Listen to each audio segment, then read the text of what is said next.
So మనం వచ్చేసి present ఇప్పుడున్న టైంలో అయితే హొన్నావర్ బ్యాక్ వాటర్ దగ్గర ఉన్నాం. కేరళ పాయింట్ వ్యూ అసలు జబర్దస్త్ ఉంది. ఇది నాకు చెప్పడానికి మాటలు కూడా అసలు. సో ఇక్కడ అయితే మనకి స్టాల్స్ కూడా ఉంటాయి అన్నమాట.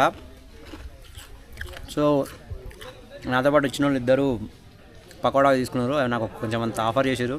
సో నేను కూడా తిన్నా. And sugar cane juice super ఉంది. ఇక్కడ 30 రూపీస్ పర్ గ్లాస్ అంట. సో మస్తు ఉంది. బ్యాక్గ్రౌండ్ చూడండి అసలు మొత్తం కేరళ. సో కేరళ వైబ్ తీసుకొచ్చారు వీళ్ళు మొత్తం. ఇక్కడ మొత్తం అన్ని కొబ్బరి చెట్లు, ఈ వాటర్, ఇన్ని బోటింగ్ వేరే లెవెల్. అండ్ మీరు ఎర్లీ మార్నింగ్ రండి. నా బెటర్ సజెషన్ ఏంటంటే 6 o'clock అట్లా వచ్చారనుకో సన్ రైజ్ చూస్తుంటే మతిపోద్ది ఇక్కడ. సో అంత బాగుంటుంది. ఖచ్చితంగా ఇక్కడికి మన ఈ హొన్నావర్ వస్తే ఖచ్చితంగా ఇది మిస్ అవ్వకండి. ఎందుకంటే అంత బ్యూటిఫుల్గా ఉంది. అది ఖచ్చితంగా చేయండి. ఎవరన్నా మీరు సింగిల్గా ఉంటే ఎవరైనా వచ్చిందాకైనా వెయిట్ చేసినా వాళ్ళతో కలిసి చేయండి. కానీ ఇది మాత్రం అస్సలు మిస్ చేయకండి. ఓకే అన్న, నెక్స్ట్ వీడియోలో మళ్ళీ కలుద్దాం. బాయ్, చల్లగా ఉండండి మావా.